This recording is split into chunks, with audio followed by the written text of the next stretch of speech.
I always love players when they're playing football with a smile on their face. And even when, you know, a lot of players now are playing like they've got the world on their shoulders. They're playing in the best league. I regret the day, you know, I didn't smile every time I was on the pitch because it's such an unbelievable... What are you looking at there, Roy? I never like players who smile on the pitch. Too relaxed. Football isn't fun, Roy. No. You're there to win, remember. Yeah, you can win, but you can have a smile on your face. No, not for me.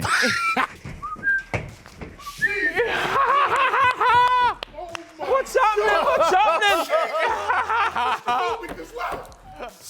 Jesus! I burst onto the scene, didn't I? And I was going to be the next best thing. And yeah, I won a Premier League, which is the best thing you could ever do. I won the FA Cup and I got to play for a team that I loved.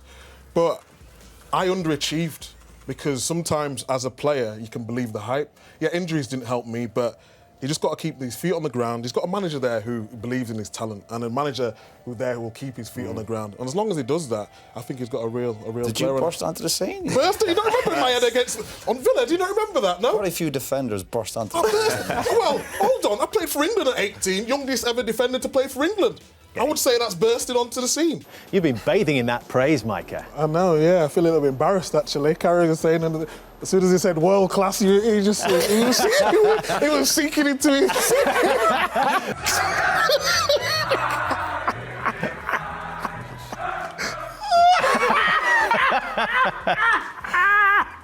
Why? I'm not going to ever win anything. They just stayed in the Premier League. No, listen, delighted. Listen, Dean Smith, he's made a good point. We've said it before. There was a big change at the club last summer. It was going to take time. They've stayed up. A big achievement. Celebrations, listen, slightly over the top, but good luck to him. His interview, he came across really well there. Obviously, his stuff about Mickey probably needs to be drug tested for that stuff. If you think Pogba is going to get Man United winning titles and challenging, you're in... I'm doubtful of you anyway, but you're confirming you're in cuckoo land. Well, come on. Micah, you keep saying Pogba's talented. Yeah, but that's no good without desire, work rate. I've watched him close. The guy doesn't want to run. He doesn't. You got to run. He runs for France, though. So I'm not interested in France. You know, I don't watch the French games. Run about Man United, and your eyes don't lie to you.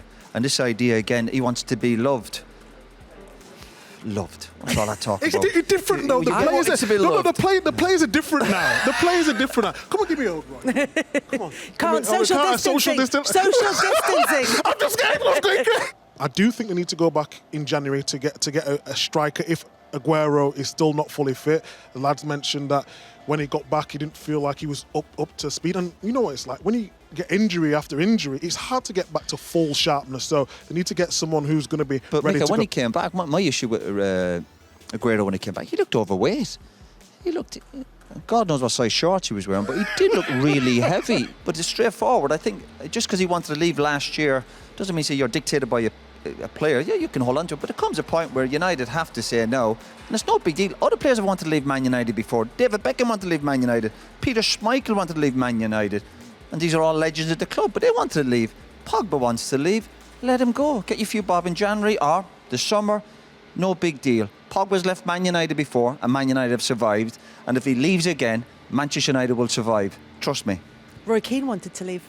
I never wanted to leave. He just wanted Is that why you're not he just wanted a bigger contract. He wanted a bigger contract.